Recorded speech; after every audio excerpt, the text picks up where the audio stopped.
his employer GMP Kaisa is vicariously liable for the wrongful act committed against Amirul. I have concluded one thing, but before that, let me begin by explaining what is meant by vicarious liability.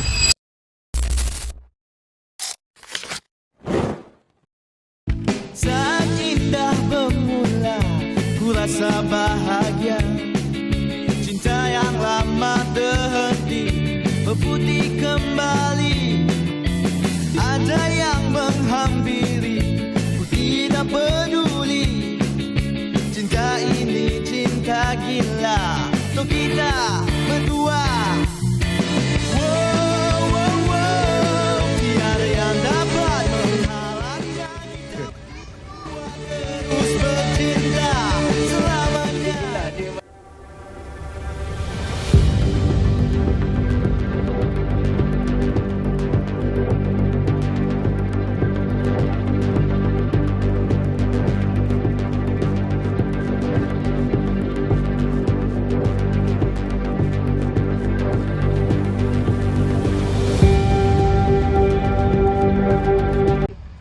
You may have access to private matters. Whatever you see or hear must remain strictly confidential. Yeah, no, sir. There are also clauses about emergency situations. You are authorized to make immediate security decisions if Dr. M is in danger. That's the sir. I'm prepared. Good. If everything is clear, it's time.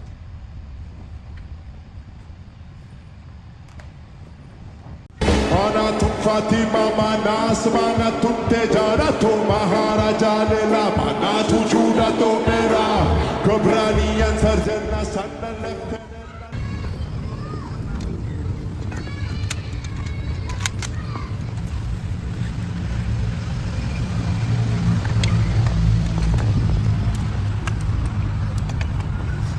On behalf of JMP Kaisar as Civilian Berhad, I hereby give you the responsibilities to carry out your duties as a bodyguard, and you are allowed to have this gun with permission.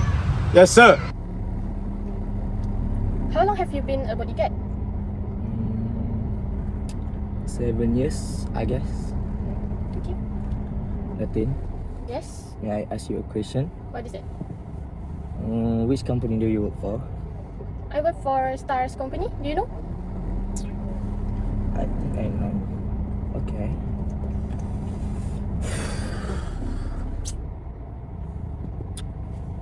Stop the car. Why? Stop the car. Why? Stop the car! Why do I need to stop?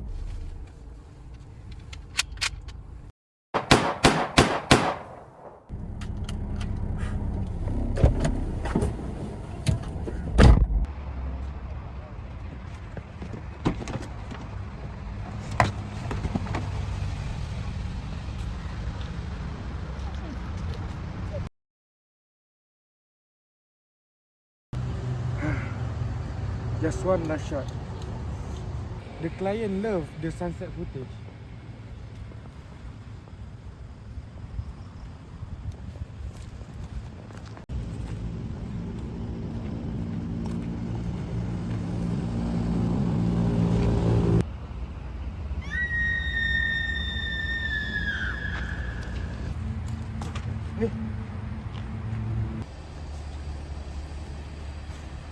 Hey, are you hurt? Hey, don't move. Please, I'm not armed, man. Everyone's nice. Everyone gets close. Please, I didn't do.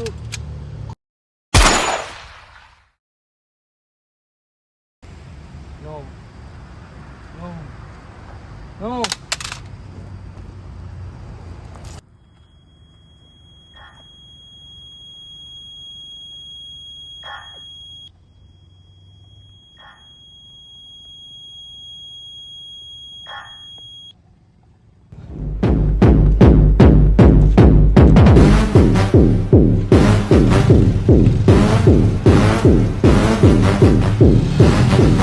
Thank you.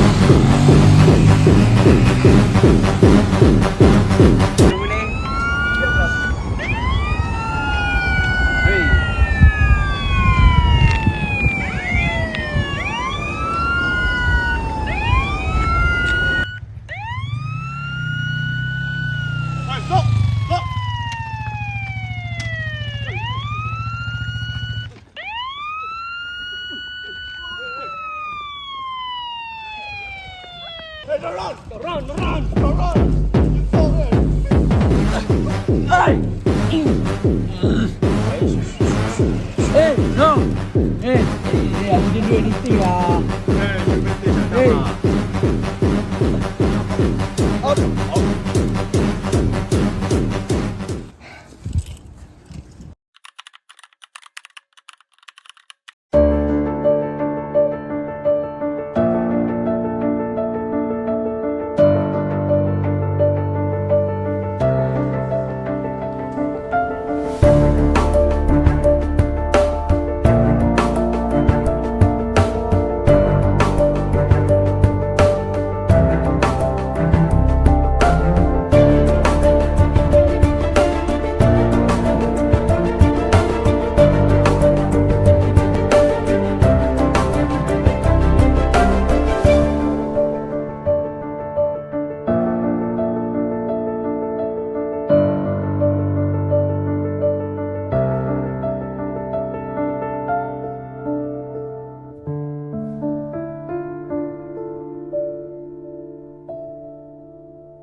High Court allows Amirul's claim. He will be awarded with 40,470 ringgit in special damages and 70,000 ringgit in general damages.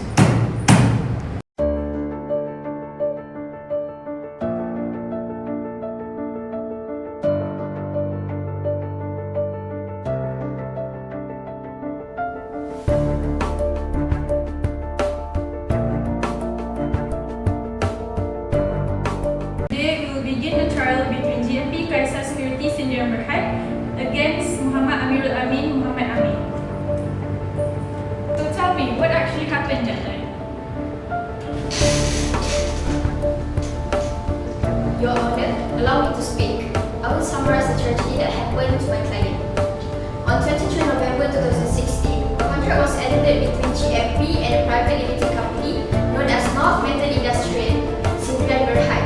The essential terms of the contract proposed that GMP would be providing North Metal with the service of armed personnel bodyguard. On 28 November 2016, a contract of employment was signed and entered between GMP and also Jaafar, wherein among the selling terms are: the first one, that GMP takes Jaafar under its employment in the position of personal bodyguard, where our terminology used is pengawal peribadi contract. The date of the commencement of Jaafar works is on 28 November 2016, and the third one, the starting salary is 3,500. And on 29 November 2016, the day after the contract of employment was signed, GMP placed Jaafar under the control and authority of North Metal. Later, Amirul was rushed to the Pening Hospital in an ambulance. Surgical procedures were performed by multidisciplinary teams of specialists. The injuries sustained by Amirul, as recorded in the medical reports, can be summarized as follows. The first one, fracture of the left third and fourth ribs with hemopneumothorax. The second one, comminute fracture of left scapula. The third one, traumatic left ulnar palsy. And the last one is laceration of the left lung. Amirul was hospitalized from 1 December 2016 to 12 December 2016. He was discharged on 12 December 2016. However, he was readmitted to the Pening Hospital on 21 December 2016 and warded until 12 January 2017. The readmission to the hospital was due to neuropathic pain suffered by Amirul as a result of the ulnar nerve injury. Amirul was on medical leave for 3 months from the date of the incidents, during which time he had no source of income as he was unable to work at that time. He lodged a police report in respect of the incidents on 21 January 2017. The weakness will persist, and this is due to the residual motor nerve injury. As a result of this, the left arm is weak, and owing to the weakness in the left hand, Amirul would not be able to lift any heavy equipment, as this might cause some functional disability because of that. To add to his misfortune, the tragic incidents also had a serious impact on him emotionally and psychologically. He was subsequently diagnosed to be suffering from post-traumatic stress disorder, as a result of which he will require continued psychiatric treatment. Thank you, Your Honor. That's all. I have a concluded one thing, but before that, let me begin by explaining what is meant by vicarious liability. In simple terms, vicarious liability means a legal concept that assigns liability to an individual who did not cause the harm, but who has a specific superior legal relationship to the person who did cause the harm. Now, an employee can be held vicariously liable for an employee's intentional wrongdoing if 4 conditions are met. The first one is that the wrongdoing happens while the employee is doing their job. The second one, the act is closely connected to the employee's work. The third one, the job exposes the public to a risk of harm. And the fourth one, that risk arises from the nature of the employee's business. Now, I have concluded that in Jaafar's action of shooting members of the public, including Amirul, was closely connected to his job as a bodyguard. He committed the act while he was on duty and in the course of carrying out his employment. Whether there is a close connection must always be decided based on facts of each case. Now, looking at the circumstances here, Jaafar's action were not separate from his employment. Therefore, his employer GMP Kaisa is vicariously liable for the wrongful act committed against Amirul.